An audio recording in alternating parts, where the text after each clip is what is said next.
Hotel ಸ್ಟೈಲಲ್ಲಿ ಸಾಂಬಾರು ಮಾಡೋದನ್ನು ತೋರಿಸ್ಕೊಡ್ತಾ ಇದ್ದೀನಿ. ಅಂದರೆ ಇಡ್ಲಿ ಜೊತೆ ಸಾಂಬಾರು ಮಾಡೋದನ್ನು ತೋರಿಸ್ಕೊಡ್ತಾ ಇದ್ದೀನಿ.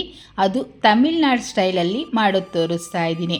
ಮೊದಲೊಂದು ಚಿಕ್ಕ ಕುಕ್ಕರ್ನ ತೊಗೊಳ್ಳಿ. ಅದರಲ್ಲಿ 50 ಗ್ರಾಮಷ್ಟು ತೊಗರಿಬೇಳೆನ ಹಾಕ್ಕೋಬೇಕು. ಈಗ ಒಂದೆರಡು ಸಲ ನೀಟಾಗಿ ತೊಳೆದ್ಬಿಟ್ಟು ನಂತರ ಬೇಯಿಸ್ಕೊಳ್ಳೋಣ. ನೋಡಿ, ಎಷ್ಟು ಬೇಕೋ ಅಷ್ಟು ಮಾತ್ರ ನೀರನ್ನು ಹಾಕ್ಕೋಬೇಕು. ಅಂದರೆ ಬೇಳೆ ಬೇಯೋದಕ್ಕೆ ಎಷ್ಟು ನೀರು ಬೇಕೋ ಅಷ್ಟು ನೀರನ್ನು ಸೇರಿಸ್ಕೋಬೇಕು. ಹಾಗೆ 1/4 ಟೀ ಸ್ಪೂನಷ್ಟು ಅರಿಶಿನ ಹಾಕ್ಕೊಳ್ತಿದ್ದೀನಿ. ಮತ್ತು 1 ಸ್ಪೂನಷ್ಟು ತುಪ್ಪ ಅಥವಾ ಎಣ್ಣೆ ಯಾವ್ದು ಬೇಕಂದ್ರೂ ಸೇರಿಸ್ಕೋಬೋದು. ನಾನು ಎಣ್ಣೆನೇ ಹಾಕ್ಕೊಂಡಿದ್ದೀನಿ. ಹಾಗೆ ಒಂದು 3 ಟೊಮೊಟೊ, ದೊಡ್ಡ ಸೈಜಿನ 3 ಟೊಮೊಟೊ ಹಾಕ್ತಾಯಿದ್ದೀನಿ. ಚಿಕ್ಕದಾದರೆ 4ರಿಂದ 5 ಟೊಮೊಟೊ ಹಾಕ್ಕೊಳ್ಳಿ. ಟೊಮೊಟೊ ಹೆಚ್ಚಿಗೆ ಹಾಕ್ಕೊಂಡ್ರೆ ಸಾಂಬಾರು ತುಂಬ ರುಚಿಯಾಗಿರುತ್ತೆ. ಈಗ ಕುಕ್ಕರ್ ಲಿಡ್ಡನ್ನು ಕ್ಲೋಸ್ ಮಾಡಿ 3ರಿಂದ 4 ವಿಸಿಲ್ ಕೂಗಿಸ್ಕೊಳ್ಳೋಣ. ಆಗ್ತಿರಲಿ ಅಷ್ಟರಲ್ಲಿ ನಾವು ಸಾಂಬಾರು ಪುಡಿನ ಮಾಡ್ಕೊಳ್ಳೋಣ. ಚಿಕ್ಕ ಕಡಾಯಲ್ಲಿ 1 ಟೇಬಲ್ ಸ್ಪೂನಷ್ಟು ಕಡಲೆಬೇಳೆನ ಹಾಕ್ತಾಯಿದ್ದೀನಿ. 1 ಟೇಬಲ್ ಸ್ಪೂನಷ್ಟು ಉದ್ದಿನಬೇಳೆ ಹಾಕ್ಕೊಳ್ತಾ ಇದ್ದೀನಿ. ಉದ್ದಿನಬೇಳೆ ಬದಲಾಗಿ ನೀವು ಕೊಬ್ಬರಿ ಹಾಕ್ಕೊಳ್ತೀನಿ ಅಂದರೂ ಹಾಕ್ಕೋಬೋದು. ತಿಕ್ನೆಸ್ಗೋಸ್ಕರ ಹಾಕೋದು ಅಷ್ಟೇ. 1 ಟೇಬಲ್ ಸ್ಪೂನಷ್ಟು ಧನಿಯಾ ಕಾಳನ್ನು ಹಾಕ್ತಿದ್ದೀನಿ. ಒಂದು 5-6 ಕಾಳಷ್ಟು ಮಾತ್ರ ಮೆಣಸು ಹಾಕ್ಕೊಳ್ತಾ ಇದ್ದೀನಿ. ಹಾಗೆ ಅರ್ಧ ಟೀ ಸ್ಪೂನಷ್ಟು ಜೀರಿಗೆನೂ ಸೇರಿಸ್ತಿದ್ದೀನಿ. ಈಗ ನೋಡಿ, ಚೆನ್ನಾಗಿ ಘಮ ಬರಬೇಕು, ಆದರೆ ಸೀದಿಸಬಾರ್ದು. ಆ ರೀತಿ ಫ್ರೈ ಮಾಡ್ಕೊಳ್ಳಿ. ಸ್ಟವನ್ನು ಸಿಮ್ಮಲ್ಲಿ ಇಟ್ಕೊಂಡು ನಿಧಾನಕ್ಕೆ ಫ್ರೈ ಮಾಡ್ಕೊಳ್ಳಿ. ಇದು ಫ್ರೈ ಆಗ್ತಿದ್ದ ಹಾಗೆಯೇ ನಾನೊಂದು 4 ಬ್ಯಾಡಗಿ ಮೆಣಸಿನ್ಕಾಯನ್ನ ಹಾಕ್ಕೊಳ್ತಾ ಇದ್ದೀನಿ. ಬ್ಯಾಡಗಿ ಮೆಣಸಿನ್ಕಾಯಿ ಏನಕ್ಕೆ ಹಾಕೋದು ಅಂದರೆ ರುಚಿ ಬರುತ್ತೆ ಮತ್ತು ಕಲರು ತುಂಬ ಚೆನ್ನಾಗಿ ಬರುತ್ತೆ. ಅದರಿಂದ ಸೇರಿಸ್ತಾ ಇದ್ದೀನಿ. ಹಾಗೆಯೇ ಒಂದು 4 ಖಾರಕ್ಕೆ ಒಣಮೆಣಸಿನ್ಕಾಯನ್ನ ಹಾಕ್ತಾ ಇದ್ದೀನಿ. ಇದನ್ನು ಅಷ್ಟೇ ಕ್ರಿಸ್ಪಿ ಆಗೋವರೆಗೂ ಫ್ರೈ ಮಾಡ್ಕೊಳ್ಳಿ.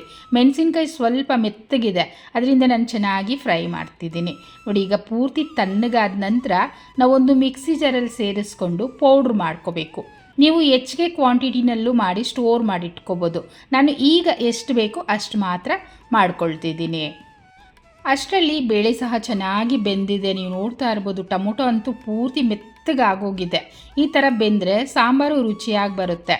ನೀವೇನಾದರೂ ಮಿಕ್ಸ್ ಮಾಡೋವಾಗ ಬೇಳೆ ಹಾಗೇ ಇದೆ ಅನಿಸಿದ್ರೆ ಒಂದು ಮ್ಯಾಶರಲ್ಲೋ ಅಥವಾ ಸ್ಪೂನಲ್ಲೋ ಈ ರೀತಿ ಚೆನ್ನಾಗಿ ಮ್ಯಾಶ್ ಮಾಡ್ಕೊಂಬಿಡಿ. ಅದಾದ ನಂತರ ಸಾಂಬಾರಿಗೆ ಮೊದಲು ಒಗ್ಗರಣೆನ ಹಾಕ್ಕೊಂಬಿಡೋಣ. ನಾನು ಕಡಾಯಿನ ಆವಾಗಲೇ ಯೂಸ್ ಮಾಡಿದ್ನಲ್ಲ, ಅದೇ ಕಡಾಯಲ್ಲೇ 1 ಸ್ಪೂನಷ್ಟು ತುಪ್ಪ ಹಾಕ್ಕೊಳ್ತಾ ಇದ್ದೀನಿ. ತುಪ್ಪ ಹಾಕೋದ್ರಿಂದನೂ ಅಷ್ಟೇ ಚೆನ್ನಾಗಿರುತ್ತೆ. ಸಾಸಿವೆನ ಸೇರಿಸ್ಕೊಳ್ತಿದ್ದೀನಿ. ಸಾಸಿವೆ ಸಿಡಿದಿದ್ದೇನೆ 1-2 ಕಡ್ಡಿ ಕರಿಬೇವು, ಹಾಗೆ ಒಂದು 10 ಎಸಳಷ್ಟು ಬೆಳ್ಳುಳ್ಳಿ. ನಾಟಿ ಬೆಳ್ಳುಳ್ಳಿ ಹಾಕ್ಕೊಂಡ್ರೆ ಘಮ ಚೆನ್ನಾಗಿರುತ್ತೆ. ಚಿಕ್ಕದಾಗಿರುತ್ತಲ್ವ, ಆ ಬೆಳ್ಳುಳ್ಳಿನ ಸೇರಿಸ್ಕೊಳ್ಳಿ. ಹಾಗೆ ಸಾಂಬಾರು ಈರುಳ್ಳಿ ಕಂಪಲ್ಸರಿ. ತಮಿಳ್ನಾಡು ಸ್ಟೈಲ್ ಅಂದರೆ ಸಾಂಬಾರು ಈರುಳ್ಳಿನೇ ಹಾಕ್ಕೋಬೇಕು. ಒಂದು 10 ಈರುಳ್ಳಿನ ಅರ್ಧರ್ಧ ಭಾಗಕ್ಕೆ ಕಟ್ ಮಾಡಿ ಸೇರಿಸ್ಕೊಂಡು ಕೆಂಪಗಾಗಬೇಕು. ಆ ರೀತಿ ಚೆನ್ನಾಗಿ ಫ್ರೈ ಮಾಡ್ಕೊಳ್ಳಿ. ನೋಡಿ, ಈ ರೀತಿ ಕಲರ್ ಚೇಂಜ್ ಆಯ್ತಲ್ವ. ಈಗ ಇದನ್ನು ಸಾಂಬಾರಲ್ಲಿ ಹಾಕ್ಕೋಬೇಕು. ಅದಕ್ಕೂ ಮುಂಚೆ ನಾನು ಚಿಟಿಕೆಯಷ್ಟು ಮಾತ್ರ ಹಿಂಗು ಸೇರಿಸ್ಕೊಳ್ತಾ ಇದ್ದೀನಿ. ಹಿಂಗು ಹಾಕ್ಕೊಳ್ಳೋದ್ರಿಂದ ತೊಗರಿಬೇಳೆ ಹಾಕಿರ್ತೀವಲ್ವ, ಅದರಿಂದ ಜೀರ್ಣಶಕ್ತಿ ಚೆನ್ನಾಗಾಗುತ್ತೆ. ಒಗ್ಗರಣೆ ಪೂರ್ತಿ ಹಾಕಿದ ನಂತರ ಸಾಂಬಾರು ಪೌಡರ್ ರೆಡಿ ಮಾಡಿ ಇಟ್ಕೊಂಡಿದ್ವಲ್ಲ, ಅದನ್ನು ಸಹ ಸೇರಿಸ್ಕೊಳ್ತಾ ಇದ್ದೀನಿ.